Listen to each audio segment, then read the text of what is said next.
What's going on, everyone? Welcome back to another episode of the Diego Collie Football Show, and we are continuing our series to start the season of previewing each NFL division. And we are almost done with the NFC. We have the NFC North today. We're gonna have the NFC South coming on Friday, and let's get right into the NFC North. The NFC North is one of my favorite divisions to watch. It was last year. It's a very competitive division. Four great coaches: Ben Johnson, Dan Campbell, Matt LaFleur, Kevin O'Connell. It's just all around. Every single game seems to be competitive. Though you'll have those, even the team that's in last place, it seems that they'll give the first place team a run for their money any day of the week. It's just one of the most entertaining divisions in football, in my opinion. Great rivalries, just all around great competitive football year round in the NFC North. And so we're going to start with my pick to win the division. And I had this team, a team that people are very, they're a high topic of discussion. It's a very people disagree a lot when it comes to this team. It's the Chicago Bears. I had the Chicago Bears winning this division for the second year in a row. Ben Johnson really establishing himself in the NFC North, saying he's the guy that runs this division, taking over from the old guns of Matt LaFleur and Dan Campbell when it comes to regards to the division. I have the Bears. I have the Bears at 11-6 this season, and the Bears are a very popular regression candidate. Ben Johnson said it in one of his training camp interviews, and there is definitely reasons why. If you look at their games last season, they win a lot of one-score games. It takes Caleb Williams' heroics in the fourth quarter to make them have these big heroic comebacks to win these games. Caleb Williams will have a really, really bad completion percentage. He's under 50%, and then it goes to the fourth quarter, and they rely on him to put on the Superman cape and carry them to victory. The defense, there was lots of regression tendencies on that side of the ball as well. This was a defense that forced a lot of turnovers last year. This defense was not very good. When it comes to ranks in the league, they were 23rd in points allowed, but it seemed like whenever they needed a timely turnover, especially in that fourth quarter when they're trying to make this massive comeback, they found a way to get it. And I simply think that Ben Johnson, Caleb Williams advancing year two, this offense is going to make up for all those things that are cases for regression. I think this is going to be a breakout season if last year wasn't for Caleb Williams. It's hard to say breakout because he's on the Madden cover, but when it comes to overall stats, I think he would tell you that he wasn't pleased with the way he played in full four-quarter games last season. He was great in the fourth quarter. He had his amazing moments, but if he can round some of those things out, this is going to be a very, very dangerous offense. It's an offense with a lot of weapons. So when I'm looking at success and failures for this team, this isn't like the start, I would say, of the Super Bowl window. Maybe this is the start of the actual window, but I'd say last year they were a year early. No one really expected them to do what they did last year. And they don't really have the pieces there, especially on the defensive side of the ball this year, to, I don't think, make that deep run. But I think if they can win the North again, go into the offseason 2 years in a row winning that division, and being able to get those final few pieces, especially on the defensive side of the ball, that's looked at as a success from Bears fans. The failure would be to go back to what they've been accustomed to in the last 10 years or so. Or maybe not 10, that's a little bit harsh, but the last, in the 2020s, definitely for sure, of not making the playoffs, to come back down to earth after a great season, to see regression from Caleb, to have questions about Ben Johnson. I think all that would be a failure. But if the Bears repeat what they did last year, win the NFC North, I think that is seen as a major success for this team. Now, an offensive X factor, I talked about this a little bit, is Caleb Williams' consistency. And when I say that, I mean throughout four quarters of a game. Caleb Williams had a lot of moments last year. He was there, and he had the highlight tapes, in the playoffs, the Rams game, throwing the ball from the 40-yard line. He made all of those plays, but his consistency on early downs or early in games, his completion percentage was not great last year. Last year he ranked 13th out of 38 quarterbacks on PFF. There was high highs and there was low lows. If he can bring up that mean completion percentage to around 60%, it doesn't need to be high. He's going to be a guy that takes his shots. And the way that Ben and him are planning out this offense, he doesn't need to complete 70% of balls in a game, but he has to be able, he can't be missing these throws that he knows he can make. He can't be missing guys on third downs early in games, because this defense, especially early in the season, is going to need to be carried a little bit, in my opinion. And that takes me to my X factor on the defensive side of the ball, is their front seven and their health. And their health has already been tested so far in training camp. Kyler Gordon, starting nickel cornerback, a guy who missed a lot of time last year. He hasn't practiced at all. He has a calf injury. They don't really know. When you see polls talk about it, you see Ben Johnson talk about it. They wanted to get him back on the field, but with a soft tissue injury like the calf, you can't rush the guy back. It's kind of all about feel. And it just seems like he doesn't trust his calf right now. You can't go out there, and that's an Achilles injury waiting to happen if you're not confident running out there and you have a calf injury. So that's a problem. And their safety that they signed, Kobe Bryant, their big free agent signing in the defensive backfield, went down with an injury earlier this week. It sounded bad. They got the card out. It was a situation where I guess he was emotional on the field through the helmet, and they get good news later in the day that it's going to be an 8 to 10 week injury. It was dealing with the knee, but he's not going to miss the entire season. So in all things considered, that is a massive win. They said 8 to 10 weeks. That puts him around the 2 to 4 week mark. They don't really necessarily need to rush him back, but that makes their defensive backfield very, very thin already. They drafted Dylan Thieneman out of Oregon, very versatile safety, but I don't think you really want to necessarily be tossing in a rookie defensive back on week 1. So they're already very thin back there. He's probably going to have to play a lot more than they want him to. This defense is going to have to, they're going to have to scrap it out early in the season. Dennis Allen has a heavy job of coaching this defense to start the year. And the Bears season starts with Carolina, who that's a team that made the playoffs last year, a young, exciting team. They're going to want to get their season off on the right foot. Then you have a divisional matchup in Minnesota, Philadelphia on Monday Night Football. These are games where they're going to need to find ways to win. And the turnover luck last season, that's not really repeatable. So they're going to have to find ways to get stops. And that brings me to the front seven. The front seven was something that I think all Bears fans were like, we need to address this position in the offseason.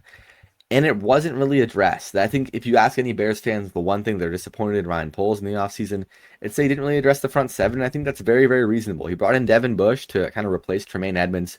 Bush is a guy who was on the Browns last year. Had a positive season when it comes to seasons on the Browns, definitely. He was in the linebacker tandem with Schlesinger, but not necessarily a game-breaking move, and they don't really bring in another defensive edge or tackle, not even in the draft. In the draft, they attacked positions of need like safety, offensive line, but they didn't draft a defensive lineman until the 6th round. A guy out of Georgia Tech, that's not really a guy you're expecting to come in and contribute right away. I would hope that they're going to be hoping for, just some natural improvement, some growth from the guys that they have there, but that's the only really questionable spot when I look at that defense. The defensive backs on paper are pretty good. You got Tyreek Stevenson, who obviously had the very notable bad play, the Hail Mary. Jalen Johnson, who again wasn't healthy last season. If this defense is at full health, it's a very, very solid defense. But on paper, when they're injured, it's not the greatest, which is why I don't really have Super Bowl expectations for this Bears team, because I just don't simply think that the defense is good enough. The offense, on the other hand, I'm going to have very, very high expectations for this offense. I think this is going to be a top 5 scoring offense in the entire league. I love their running back tandem and DeAndre Swift and Kyle Monangai. Kyle Monangai is one of my favorite young backs in the entire league. And losing DJ Moore, I don't think is the worst thing for this offense. I'm really, really interested to see how Rome Odunze plays a part in the offense. He's a guy that was also battling injuries all of last season. It was a foot injury. When you can't cut, you don't feel confident coming in and out of your breaks. That's, as a receiver, it's hard to gain confidence. It's hard to go make plays when that's happening. I think that was kind of what you saw early in training camp. You're already seeing and hearing flashes of Rome being great, the connection of Caleb to Rome. He's kind of forgotten about. I think a lot more hype is going to Luther Burden, and rightfully so. Luther was a stud last year in his rookie season, but Rome's a guy that's kind of being slept on and kind of being looked at as a third option, because Colston Loveland is another guy who absolutely emerged last season at the tight end position. It was a question mark early in the year of why they drafted Loveland over Tyler Warren, and I think late in the season you really started to see that connection of him and Caleb really start to click, and I think he's the guy who late in the season you're going to be saying he's one of the top 3 tight ends in the entire NFL. He's going to get the ball a lot. It's not going to be a guy that's barely going to get it. They give it to him in space. I think they did a great job, especially at the end of the year last season, of lining him up on the outside, throwing him those 5-yard slants, doing the same to Burden. They move him around. It's not like he's just going to play in the box as a tight end. He is an absolute weapon for them. And this offense is going to need them to carry. The Bears are going to need this offense to carry them, especially early in the entire season. And I think that's what they are poised to do. I think the growth from year 2 to 3 of Caleb Williams is going to be very, very apparent. I think a lot of people forget that. I mean, last year was his first year in the system with Ben Johnson. I mean, they looked well. They started to really mesh as the season went on, but there's growing pains. Understanding a new system. Year 2 in a system, you had success in the year before. He has confidence. It's not like he's going in with this is year 3 or bust. I think him and Ben have a great relationship from all I've heard. They meet after practice every day. They talk a lot in meetings together for staying late in the facility. It is going to be very, very interesting to see if he can take the leap from being a good quarterback to being an MVP candidate. Like, I really do think he can. So I think the Bears, just with all that offensive talent, if they can get some guys healthy on defense, I think this is I think this is their division to lose. They won it last season. It's a young offense. They're only getting better. It's a hotshot offensive coach. This is the Bears division to lose, and I think that they win it again this year, going 11-6. Up next, team I have in second place in the North is going to be the Detroit Lions. The Detroit Lions coming back from a 9-8 season last year, a disappointing season, missing the playoffs. I have them bouncing back a little bit and sneaking into that wild card spot, competing for the top of the division, and winning around 10 games. I think this is a weird team to look at. When on paper, they're going to have to play a kind of a similar style of football to what I just described the Bears as having to do. Scoring a lot of points, offensively bailing their defense out, because this is not a good defense on paper. This defense, the cornerback room took a big hit with Terry and Arnold, who was their first round pick. You can say what you want about his talent. He was going to be their starting cornerback. Now they have DJ Reed, who's a decent number 2 or 3 cornerback, but he's their best cornerback on the roster right now. PFF has Ennis Rakestraw in there as their cornerback. I don't necessarily think he's going to be the starter, but they have a rookie in Keith Abney from Arizona State, Roger McCreary, Rock Ya-Sin. A lot of just mid cornerbacks on this team, and that's going to be a very, very big downside. At the safety position, Brian Branch is a stud, but he's not going to be healthy to start the season. So they're filling that void with Avonte Maddox, Chuck Clark. It's a very, very weak defense. And on the offensive side of the ball, the talent's there. Definitely. You're going into year whatever it is with Jared Goff, but when you have an offense with Jahmyr Gibbs, Sam Laporta, Isaac Tisla, Amon St. Brown, Jameson Williams, it is going to be an offense that puts up points. But my X factor on the offensive side of the ball is the way they're calling plays. Last year, this was a massive, massive topic for the Detroit Lions. You had Dan Campbell stepping in, taking over play calling duties, and then giving it back up. And then he's saying, no, I'm just going to take it over for the rest of the season. It was not stable. And I really did not like where they went. I thought there was other options. If they could have somehow found a way to get Mike McDaniel, I would have loved that. They hired Drew Petzing, who was the offense coordinator for the Arizona Cardinals. He was fired, I believe. I have never liked how the Cardinals called plays from 2023 to 2025. I didn't like how they utilized Kyler Murray. I don't think they utilized their weapons to the best of their capabilities, and he was brought in to kind of take over the best set of skill players on what was on the market in offensive coordinator value, and I was just kind of disappointed with that. And I'm not really super encouraged, but I think this is a team that has a very, very stacked offense, and if he can just find a way for it to be steady and not have kind of a falling out with the head coach and be like, no, Dan's going to fire you mid-season, or Dan's going to take over the play calling duties, I would call that a win. They addressed the offensive line early, which I think was nice. Blake Miller's going to play right tackle. Penei Sewell sliding over to left tackle. It's a talented offense, and I think it's an offense that is going to win you 9 to 11 games. This is a team I think that could definitely win the division, and they could also miss out. I mean, if you're looking at the 3 teams I have, the Bears, the Lions, and the Packers, they're all kind of in the same area when it comes to talent-wise and even coaching in some aspects, but I'm kind of basing it off of the quarterback, the head coach, where I really see the weaknesses in the team and the low ceilings that or high floors that I see in some of these teams. So I think a successful line is winning the division. That would have them as, getting that home playoff game, getting the vibes back up in Detroit, because Dan Campbell had such a strong start to his head coaching career in Detroit. And last year was kind of a come down to earth.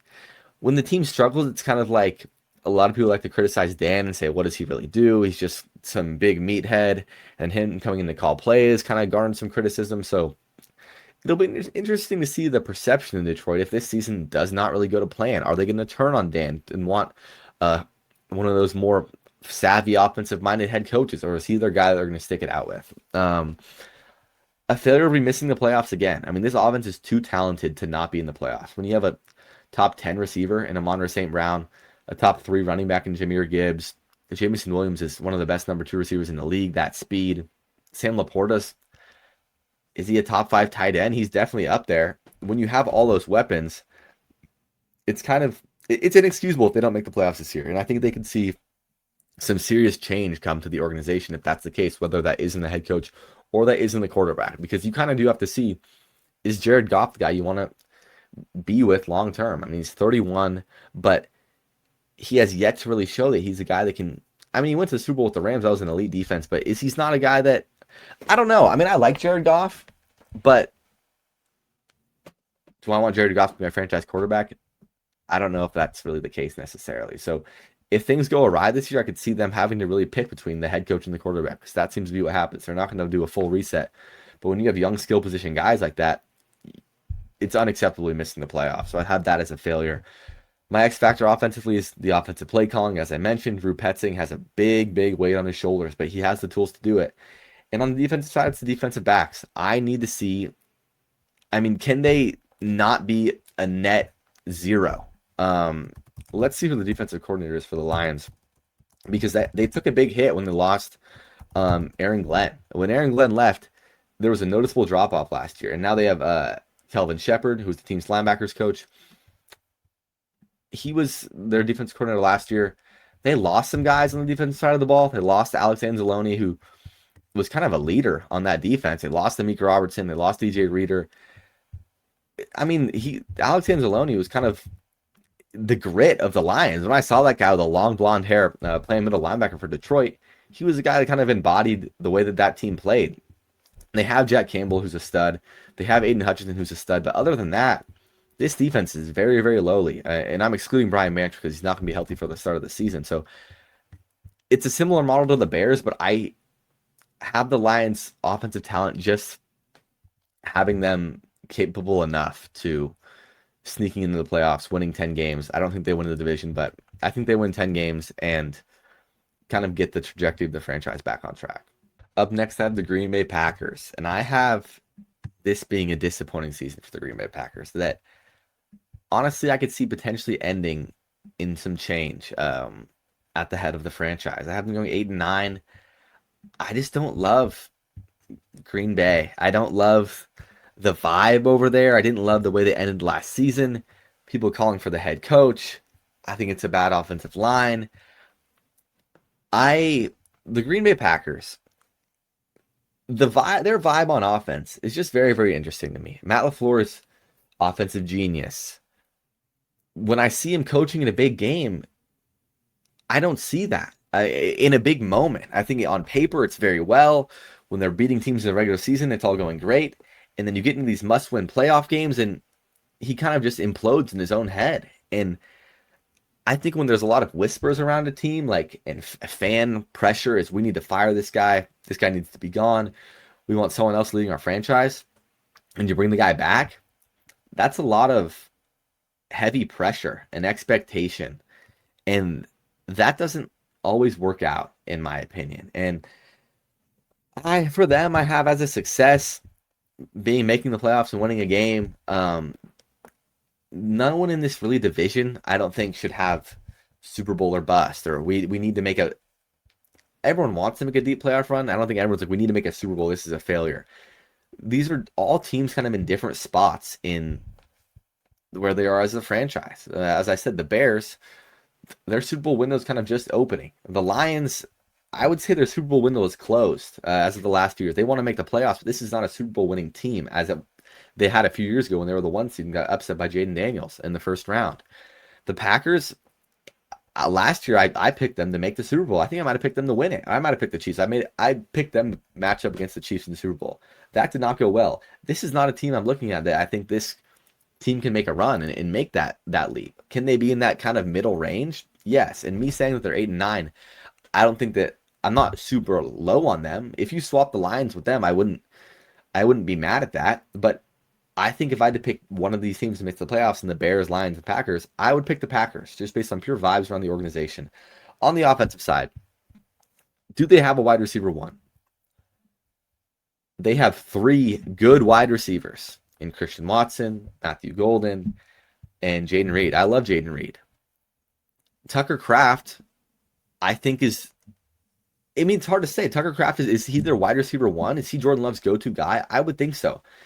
Him going out last season really kind of ruined, I would say, the trajectory of the offense and Jordan Love last year. He was their go-to guy. They were lighting it up to start the year. He tears his ACL, and Love didn't have his go-to guy.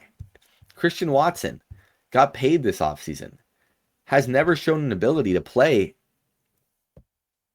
a season, a week on a week-to-week basis. Whatever it is, he's finding a way to get hurt. Jaden Reed, who's a stud, broke his collarbone early in the year last season. Matthew Golden, when I'm talking about Matt LaFleur, I hated the way Matthew Golden was used last year. He was used as some gadget fourth wide receiver. He was a first-round pick.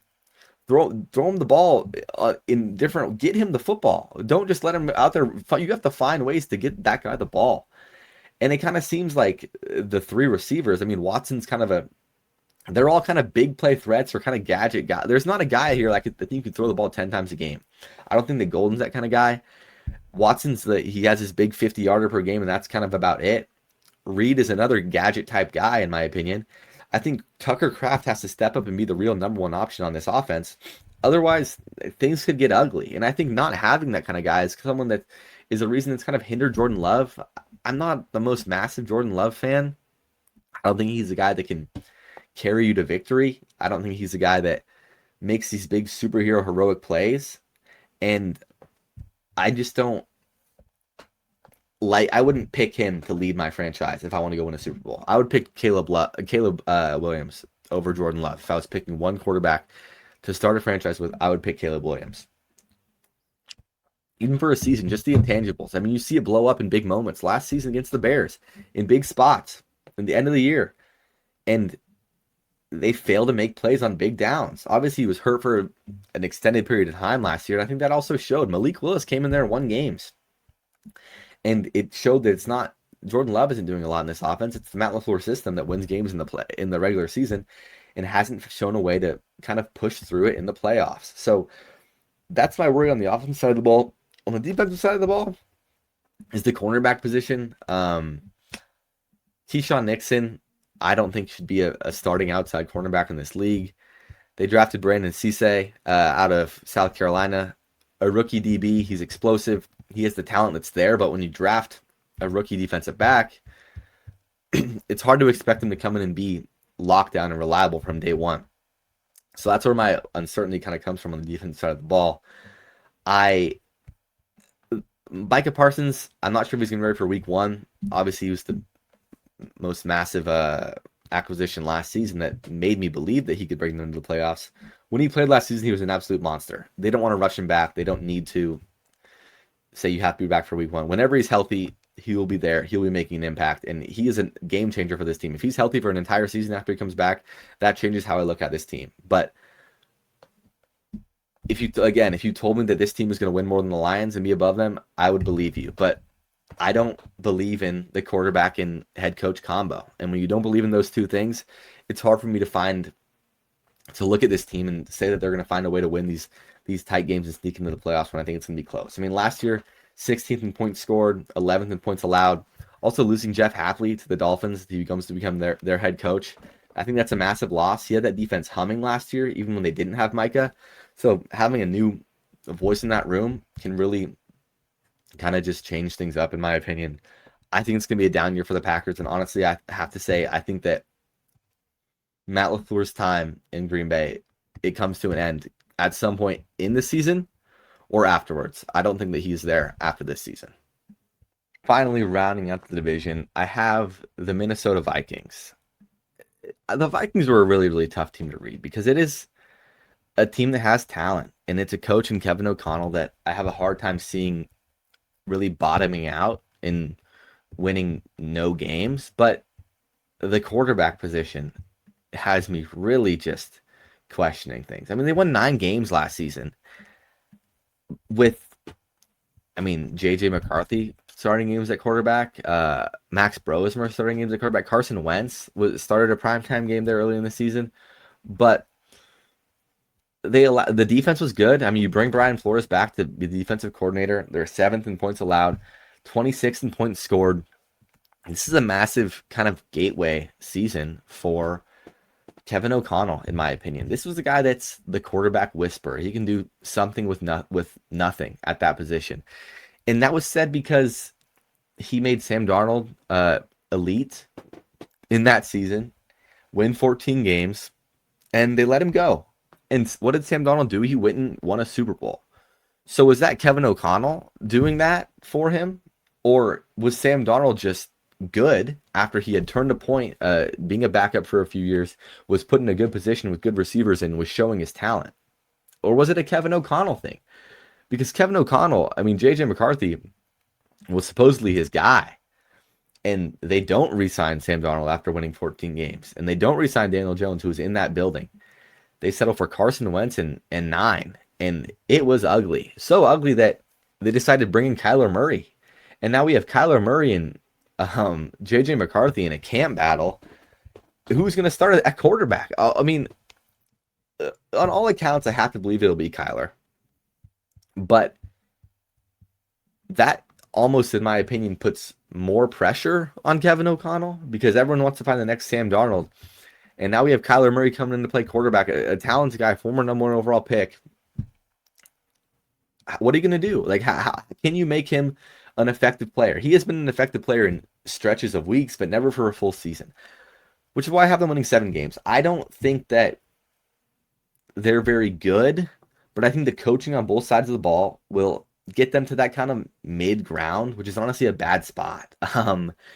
I think it'll be Kyler's job at the start of the season. I think Kyler will put up points. Kyler has shown that to start years when kind of fresh systems, when you don't have tape on what he's going to do, he has been effective. There was that point in the season where he was an MVP frontrunner in Arizona. They were undefeated to start the season, and they absolutely bottomed out, losing a bunch of games to finish out the season, losing in the first round of the playoffs.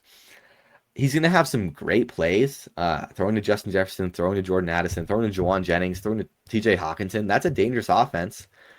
But I think once the league gets more tape on how Kevin wants to use him, how they want to play on the offense side of the ball, I think it'll get figured out, and it'll kind of bottom out quickly. And I think you see J.J. McCarthy, and I think you see that J.J. McCarthy is not that good. I think he's probably going to be out of there after this season, which is crazy to say after.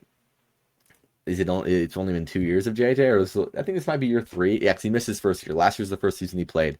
So this is technically year 3. But if this isn't successful, I think that you can call it a failure for a 9 in Minnesota.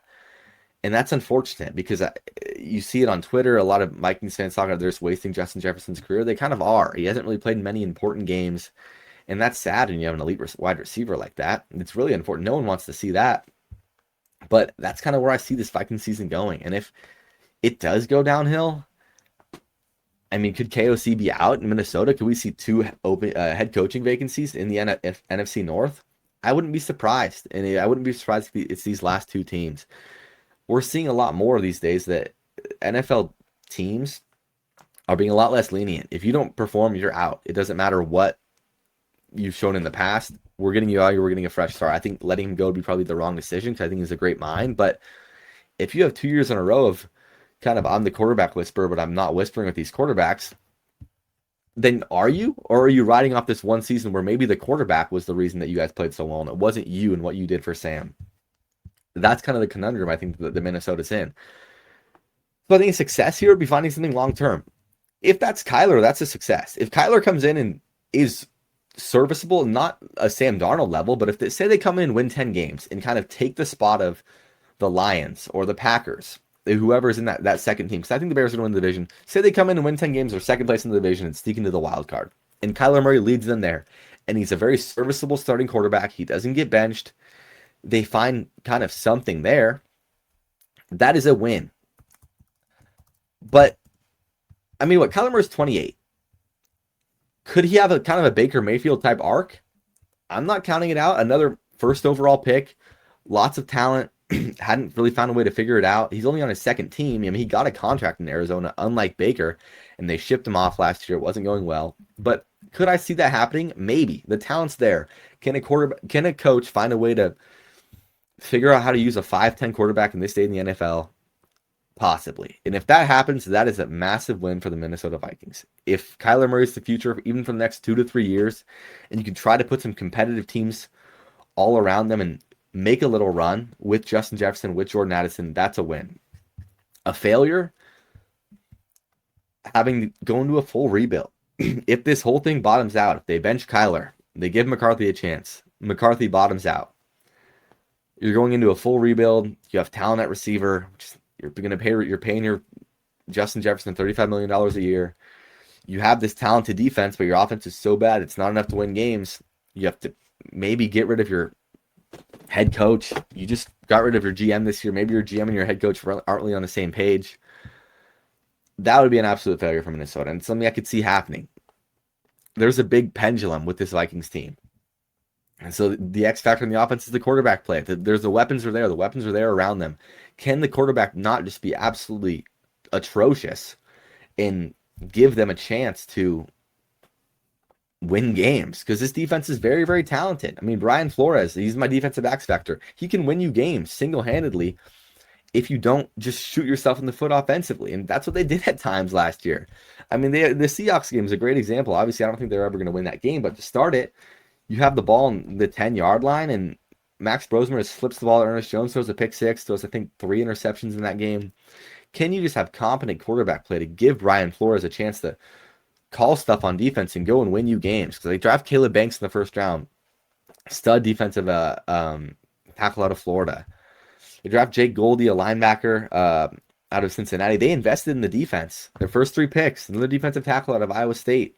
So can the quarterback lead the offense of talented players and do enough to maybe sneak into the playoffs? I mean, this isn't like, that's the weird part about this team is a lot of people are picking them to be bad, but they're not tanking. That's not the vision of them at all. They just have no one at the quarterback position. And that is not the spot you want to be in the NFL, because they're obviously trying to win games. This isn't something where you can say, oh, just chuck McCarthy in there and we'll see what happens. Like, we're fine with a wasted season. That's not what they want to do. You can't waste another season of Justin Jefferson's prime, which is why I think you make the move for Murray is, he's done it at some point in the NFL, and you think that your mastermind head coach can find something there and make it happen. But I'm not really certain. I could see it. I mean, I used to really like Kyler, and I do like Kyler as a player and as a person. I loved him in college, but I just don't know if he's that kind of guy in the NFL, and I don't necessarily know if he's not the next Sam Darnold. He could be the next Baker Mayfield. Quote me on that. Kyler Murray could be the next Baker Mayfield. I don't think they could win a Super Bowl, but he could be a guy that starts on the Vikings for the next 2 to 3 years, puts up a lot of stats, not going to get you over the hump, but can make you competitive in games. Honestly, I could see that for Kyler Murray. If that happens, I think that's a win for the Vikings. So that's going to wrap up the NFC North. I got the Bears at the top, the Lions in second, the Packers in third, and the Vikings in fourth. It's going to be a very competitive division. The Vikings could go out and beat any of these teams any day of the week. Arguably the best defense in the division. I mean, I don't know about arguably, I think it is the best defensive play call in the division. It's going to be a great, very interesting one to see play out. No one in this division is tanking. Everyone in here is going to say, hey, we think we can win the division, whether that's rightful or not. So going to be interesting to see how that plays out. Going to be back Friday for the NFC South. I'm going to recap the Seahawks Hard Knocks episode on Friday's episode. Really looking forward to watching that tonight. But that's it for today's episode. Give me a follow on social media on all platforms. Give me a like and subscribe on YouTube, and I'll see you guys on Friday.